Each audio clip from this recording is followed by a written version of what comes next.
안녕하세요. 저는 딸기 만두 소리책 딸기입니다. 오늘 엄마가 읽어 주실 책은 플런더스의 개입니다. 작가 위다. 온기니 노은경. 출판사 비룡소입니다. 낭독을 허락해 주신 출판사 선생님 고맙습니다. 듣고 계신 이모, 삼촌 고맙습니다. 행복한 하루 되세요. 사랑하고 축복합니다. 또 만나요.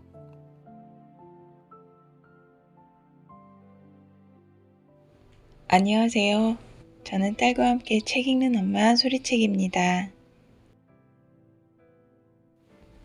오늘은 딸기가 듣고 싶어하는 플란다스의 개를 읽어드릴게요. 1872년에 발표된 소설은 위다라는 필명을 가진 여루 작가의 작품입니다. 작은 마을에서 할아버지와 함께 사는 소년 네로와 그의 늙은 개 파트라시의 이야기를 담고 있습니다. 네로와 파트라시는 매일 아침 우유 수레를 끌며 생계를 이어나갔고 당시 플란다스 지방에 개들이 우유 수레를 끄는 일이 많았다고 합니다.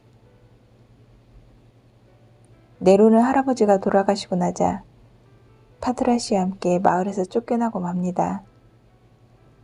화가의 꿈을 가지고 있던 네로는 그가 동경하던 안트베르펜 성모 마리아 대성당 안에 루벤스의 그림 아래서 파트라시를 아는 채 얼어 죽습니다.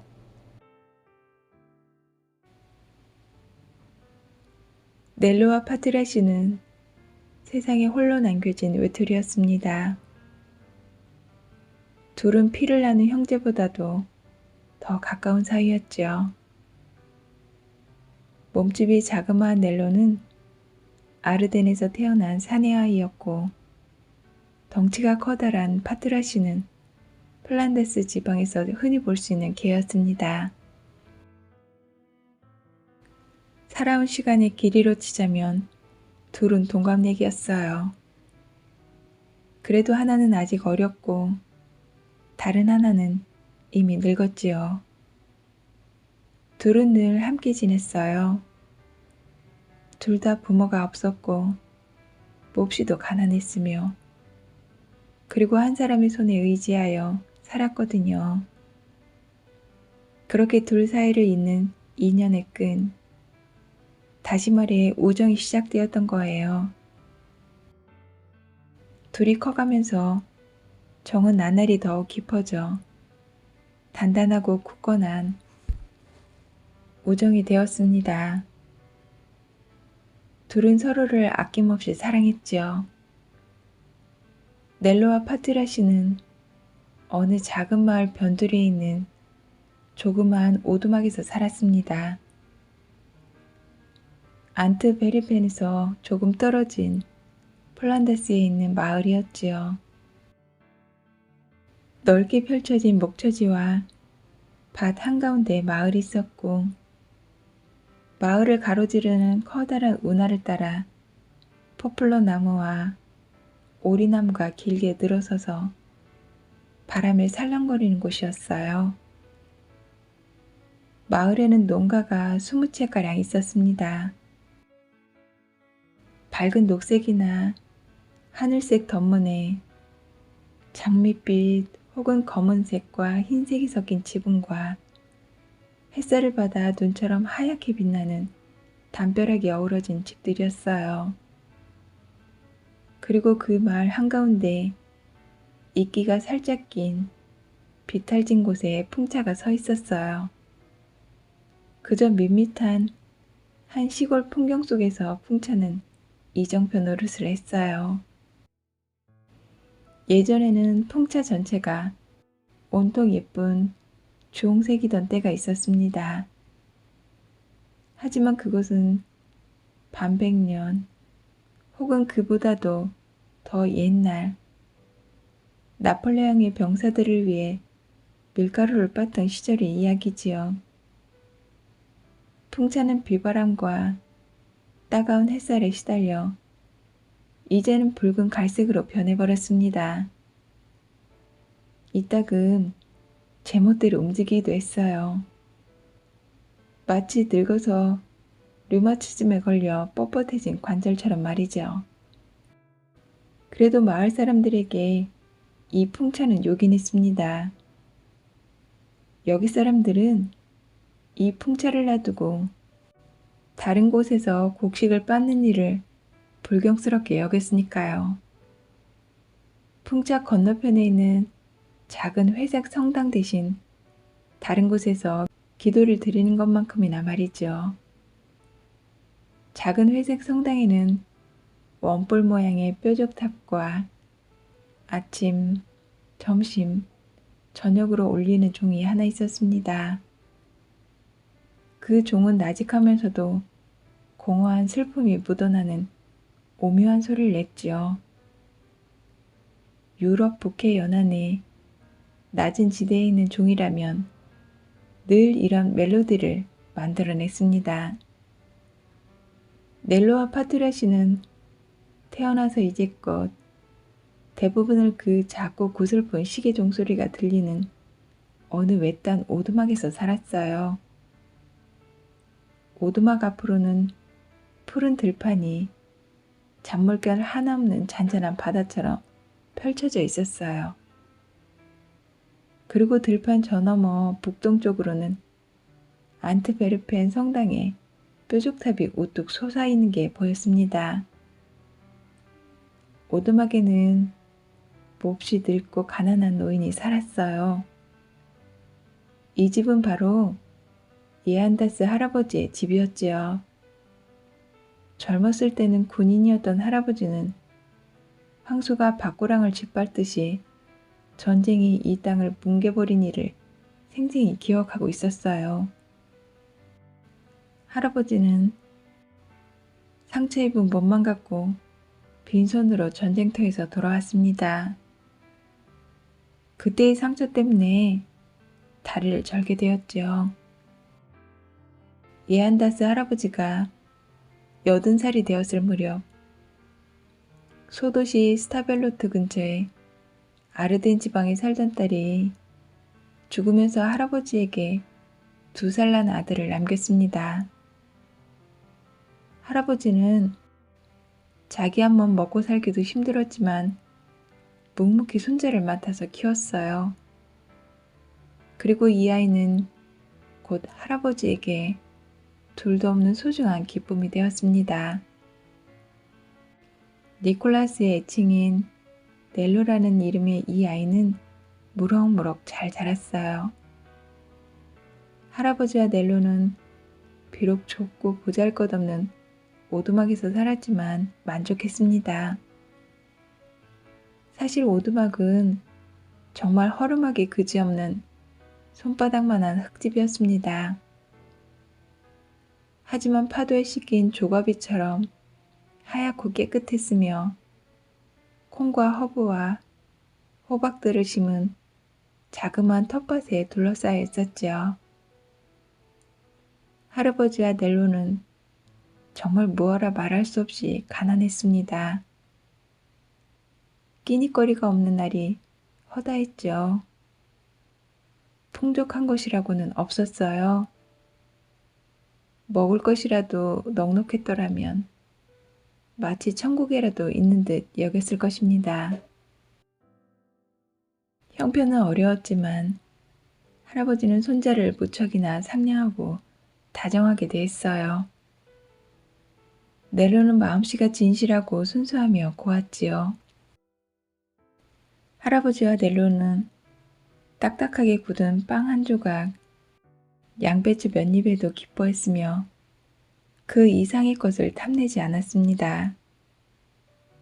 다만 파트라시가 늘 곁에 있어주기만을 바랄 뿐이었어요. 파트라시가 없는 생활은 상상할 수도 없는 일이었으니까요. 할아버지와 넬로에게는 파트라시가 전부였습니다. 파트라시는 보물창고이며 양식창고였고 금덩어리가 가득한 금고이자 돈을 만들어주는 요술지팡이였어요. 끼니거리를 벌어다주는 가장이자 일꾼이었으며 위로가 되어주는 유일한 친구였습니다. 만약 파트라시가 죽거나 곁을 떠난다면 할아버지와 넬로는 견디기 힘들었을 거예요. 파트라시는 할아버지와 손자의 머리요, 손이요, 발이었습니다. 또한 생명이었고 영혼이었지요. 예안다스 할아버지는 다리가 성하지 못한 노인이었고 넬로는 아직 어린애였으니까요. 파트라시는 그런 그들의 개였어요. 누릇누릇한 털, 큼직한 머리와 네 발, 늑대처럼 번쩍 선 두 귀를 지닌 이 폴란드스 개는 혈통적이고 근육이 발달하여 다리가 튼튼하고 발바닥이 넓적했어요. 대대손손 힘든 일을 해온 탓이었죠. 파트라시의 조상들은 수백 년 동안 엄하고 지독한 대우를 받으며 일해왔고 파트라시의 몸속에는 그 피가 흘렀어요. 노예의 노예, 하층민들의 개, 수레를 끄는 짐승이었어요.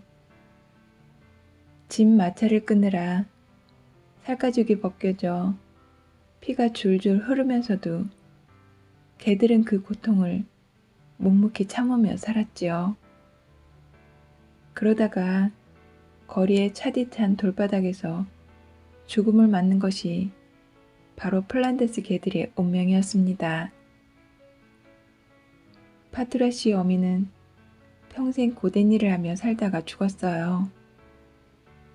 울퉁불퉁 돌이 깔린 여러 도시의 골목길을 돌아다녔죠. 따가운 햇볕을 가려줄 그늘 하나 없는 길고도 진절머리 나는 두 플란다스와 브라반트의 길을 그렇게 떠돌았죠. 파트라시는 태어날 때부터 고통과 힘이 부치는 일밖에 물려받은 것이 없었습니다. 사람들의 육지거리를 먹고 매질 세례를 받으며 자랐어요. 파트라시의 나라는 기독교 국가였지만 파트라시는 그저 개일 뿐이었거든요. 파트라시는 강아지 티를 채 벗기도 전에 벌써 짐수레와 멍에의 쓰라린 맛을 알았습니다. 태어난 지 13달도 되기 전에 철물상을 주인으로 모시게 되었지요. 이 철물상은 떠돌아다니는 데 익숙한 사람이었어요. 푸른 바다에서부터 초록빛 산골짜기까지 남북을 오갔지요. 철물상은 파트라시가 너무 어리다고 헐값에 팔아버렸어요. 새 주인은 술 주정뱅이에다가 짐승 같은 사람이었어요. 파트라시의 하루하루는 지옥이었습니다. 파트라시를 산 장돌뱅이는 브라반트 사람으로 마음씨가 비열하고 고약했으며 성격이 난폭했습니다. 장돌뱅이는 짐수레에 솥단지, 펜, 병, 양동이, 사기그릇, 그 외에도 노쇠와 주석으로 만든 각종 물건들을 가득 실었어요. 그리고 파트라시 혼자 그 무거운 짐을 다 끌게 했어요. 자기는 옆에서 검은 파이프 담배를 뻐끔거리며 저 편한 대로 어기적 걷곤 했지요.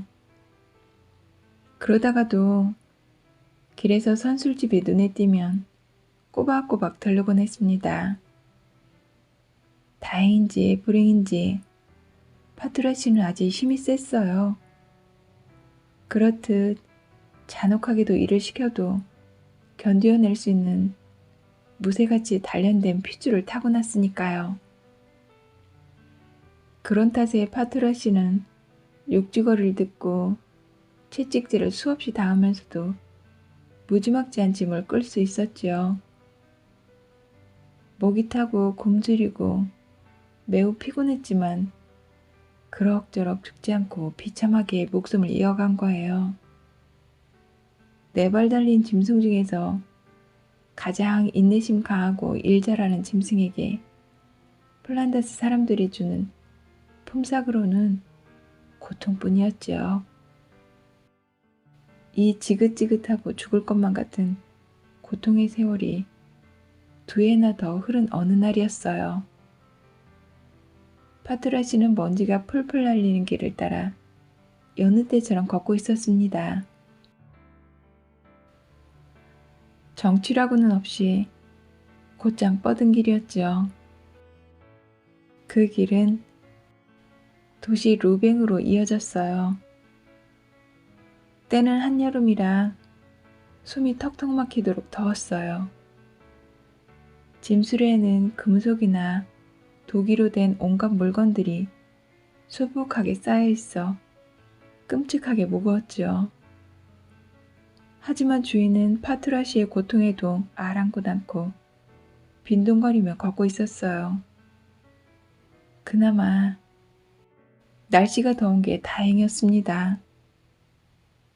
그렇지 않았더라면 채찍에 요란한 소리를 내며 힘에 부쳐 덜덜 떨리는 파투라 씨의 허리깨를 휘감았을 테니까요. 이 브라반트 사람은 도중에 술집에 나타날 때마다 들러서 맥주를 마셨어요. 하지만 파투라 씨에게는 개울가에 가서 잠시 목을 축이는 것조차 허락하지 않았어요. 파투라 씨는 하루 종일 아무것도 먹지 못한 채 큰 길을 터덜터덜 걸어야 했어요. 쨍쨍 내리쬐는 땡볕에 길은 타는 듯 뜨거웠어요. 파투라 씨는 거의 12시간 동안 혀 한 번 축이지 못하고 온통 먼지를 뒤집어 쓴 채 무자비할 만큼 무거운 수레를 끌고 갔죠.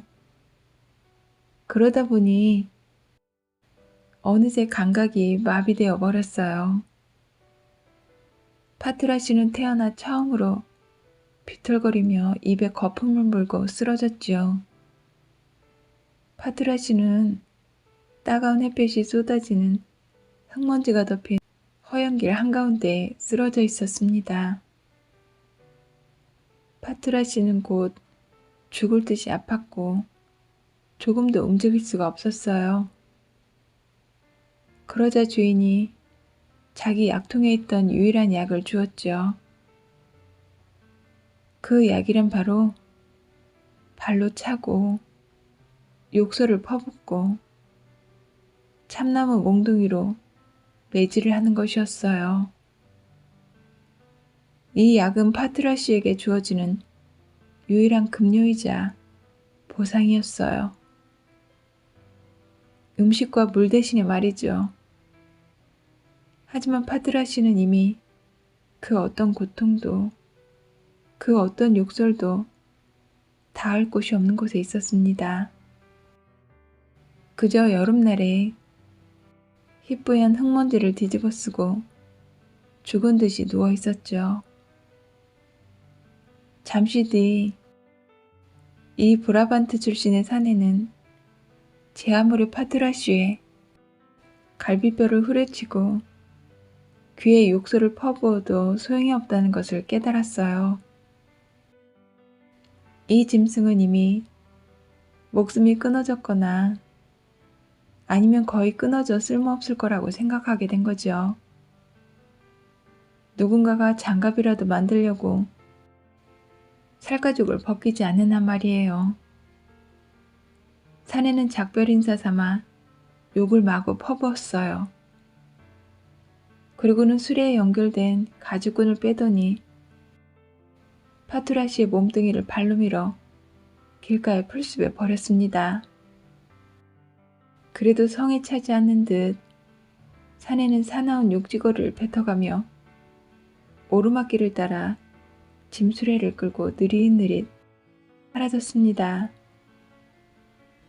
죽어가는 개를 개미들과 까마귀들이 뜯어먹도록 내버려둔 채 그날은 루뱅에서 명절 장이 열리기 전날이었어요.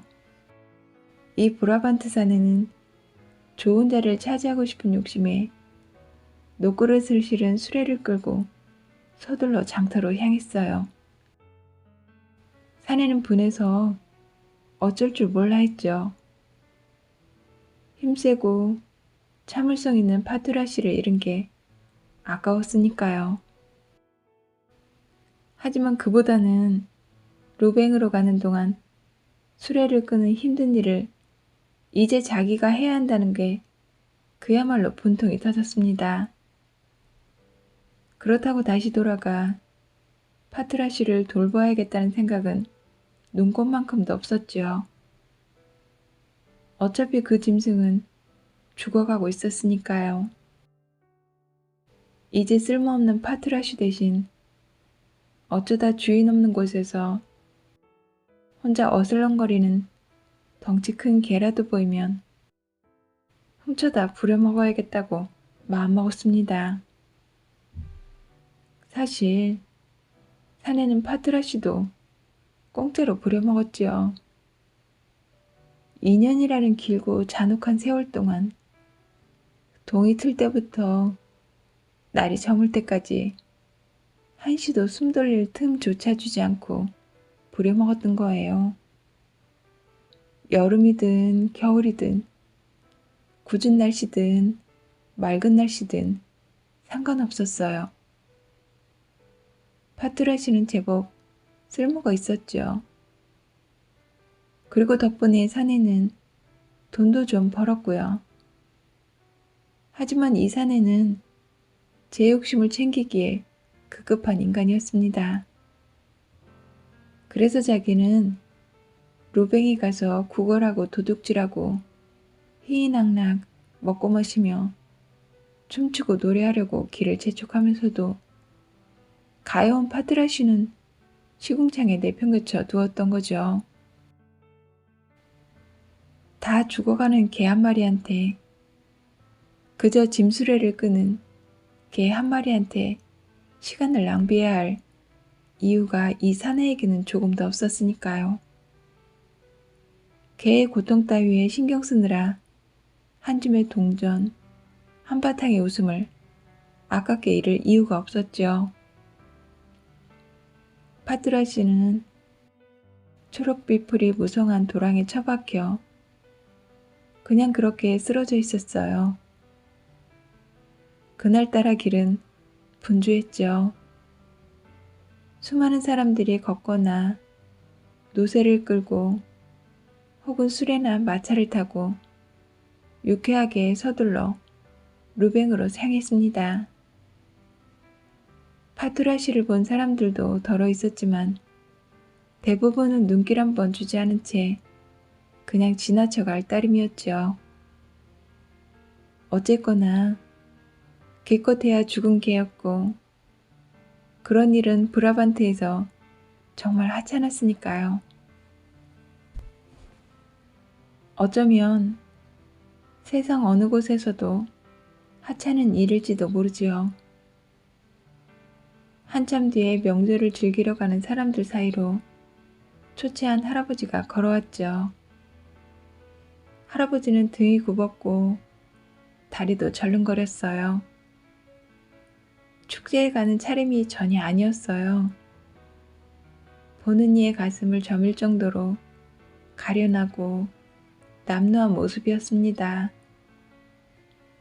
할아버지는 즐거워하는 사람들 사이로 느릿느릿 묵묵히 길을 가고 있었어요. 그러다가 파투라시를 발견하고는 잠시 멈춰서서 어쩐 일일까 생각했습니다. 그러고는 길을 벗어나 도랑 옆 무성한 풀숲에 무릎을 꿇고 앉아 동정심이 담긴 다정한 눈길로 개를 찬찬히 살펴보았어요. 할아버지 옆에는 발그레한 볼에 짙은 눈동자를 가진 2~3살쯤 되어 보이는 금발머리 아이가 있었습니다. 아이는 제 가슴께까지 오는 풀숲을 헤치고 토닥토닥 걸어 들어와서는 죽은 듯 쓰러져 있는 덩치 크고 가여운 짐승을 또랑또랑한 눈길로 물끄러미 바라보았습니다. 이것이 자그마한 아이 넬로와 커다란 개 파투라시의 첫 만남이었어요. 결국 이안다스 할아버지는 온 힘을 다해서 고통으로 정신을 잃은 개를 끌고 자신의 허름한 오두막으로 갔습니다. 오두막은 그곳에서 가까운 곳에 있었죠.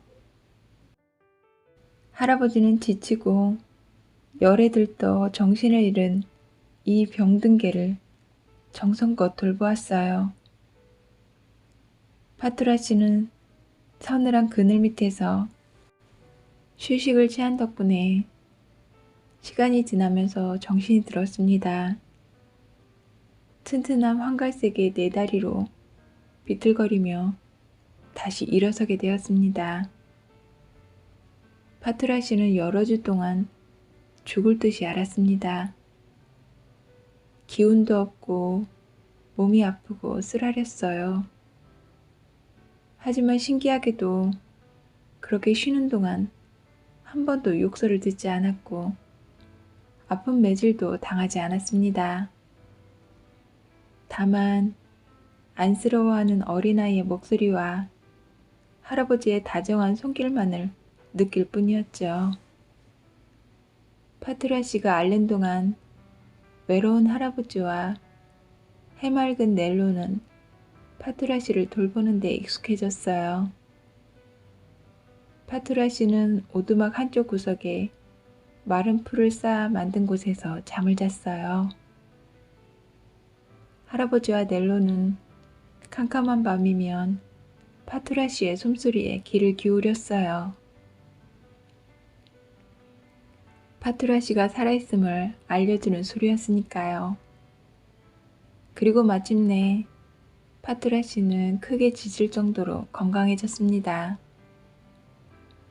비록 맥없이 갈라지는 소리이긴 했지만 처음으로 짖었을 때 할아버지와 넬로는 활짝 웃었어요. 파투라시가 이제 건강을 거의 되찾았다는 생각에 기뻐서 눈물을 흘리기까지 했답니다. 넬로는 기쁨에 들뜬 나머지 수레의 가죽끈에 쓸려 털이며 살갗이 다 벗겨진 파투라시의 상처투성이의 목을 끌어안고 붉고 보드라운 입술로 뽀뽀도 해주었어요. 그렇게 해서 파투라시는 다시 힘세고 덩치 크고 강인한 개로 일어섰습니다. 조금 수척해졌고 큰 눈에는 여전히 아련한 슬픔이 담겨 있었지만요. 파투라시는 또 할아버지와 손자가 자기에게 어서 일어나라고 욕지거리를 내뱉지도 않고 빨리 일하라고 매질을 하지도 않는다는 것을 알고 은근히 놀랐어요. 그리고 마침내 파투라시는 그 크나큰 사랑에 감동했지요. 그래서 숨이 닿을 때까지 할아버지와 손자를 위해 살리라 마음먹었습니다. 파투라시는 비록 개였지만 감사할 줄 알았어요. 파투라시는 의젓하고 상냥하며 사려 깊은 갈색 눈으로 자기 친구들의 행동을 가만히 바라보면서 한참을 생각에 잠기곤 했어요. 한때는 군인이었던 할아버지는 이제 날마다 작은 수레로 이웃들의 우유통을 안트베르펜까지 절룩거리며 날라 생계를 꾸렸습니다. 그나마도 마을 사람들이 선심을 써준 덕분이었지요. 젖소를 가진 이웃들은 할아버지보다는 행복했으니까요. 아니, 사실은 이 정직한 사람에게 일을 맡기고 자기들은 정원을 가꾸거나 젖소와 닭을 돌보며 텃밭을 일구는 게 더 좋았기 때문이었지요. 우유를 나르는 일도 병든 노인에게는 꽤나 힘든 일이었어요. 할아버지는 83살이었고 안트페르페는 5km쯤, 아니 그보다도 더 멀리 떨어진 곳이었으니까요. 파투라 씨는 건강을 되찾았지만 멍해 때문에 생긴 목의 상처가 아직 아물지 않았어요. 그러던 어느 날 파투라 씨는 양지 바른 곳에 엎드려 우유통이 오가는 것을 유심히 바라보았습니다. 다음 날 아침 파투라 씨는 일찌감치 일어나 할아버지가 오기도 전에 짐수레가 있는 곳으로 갔어요. 그리고 수레의 양쪽 손잡이 사이에 자리를 잡았습니다. 파투라 씨는 마치 자기를 보살펴준 데에 대한 보답으로 일을 돕고 싶다는 듯 가만히 서 있었어요. 또 그 일을 잘할 수 있다고 말하는 듯 했지요. 이안다스 할아버지는 한동안 그렇게 하기를 꺼렸습니다. 할아버지는 내자인의 뜻을 거스르면서 그저 부려먹고자 개를 줄로 올가매는 것은 부끄러운 일이라고 생각했거든요. 하지만 파투라 씨는 물러서지 않았습니다. 할아버지와 넬로가 자기한테 멍에를 씌우지 않으리란 걸 알아채고는 이빨로 짐수레를 끌어보려 애썼지요. 결국 할아버지는 파투라 씨의 끈기와 은혜를 갚으려는 마음에 감동하여 두 손을 들고 말았지요. 할아버지는 파투라 씨가 끌고 다닐 수 있게 짐수레를 고쳐주었습니다. 그날 이후로 파투라 씨는 매일 아침 수레 끄는 일을 했습니다. 겨울이 되자 할아버지는 명절 장이 열리던 날 파투라 씨를 만난 데 대해 더욱 감사하게 되었어요. 이미 몸이 몹시 약해진 할아버지는 해를 넘길수록 점점 더 쇠약해졌습니다. 만약 자기가 구해준 개가 부지런히 힘차게 일해주지 않았다면 할아버지는 눈길에서 수레를 끌며 진흙탕에 빠진 바퀴를 빼다 몸져 누울 게 뻔했지요. 하지만 파투라 씨에게는 그렇게 지내는 나날이 꼭 천국 같았습니다. 밝은 금빛에 노스의 우유통이 실린 작고 가벼운 초록색 짐수레를 끌고 늘 다정한 말과 사랑이 담긴 손길로 힘을 북돋아주는 할아버지와 일을 나서는 것은 그저 즐겁기만 했어요. 끔찍하게 무거운 짐을 끌게 하고는 발을 뗄 때마다 채찍질을 해대던 전주인을 생각하면 더 그랬죠.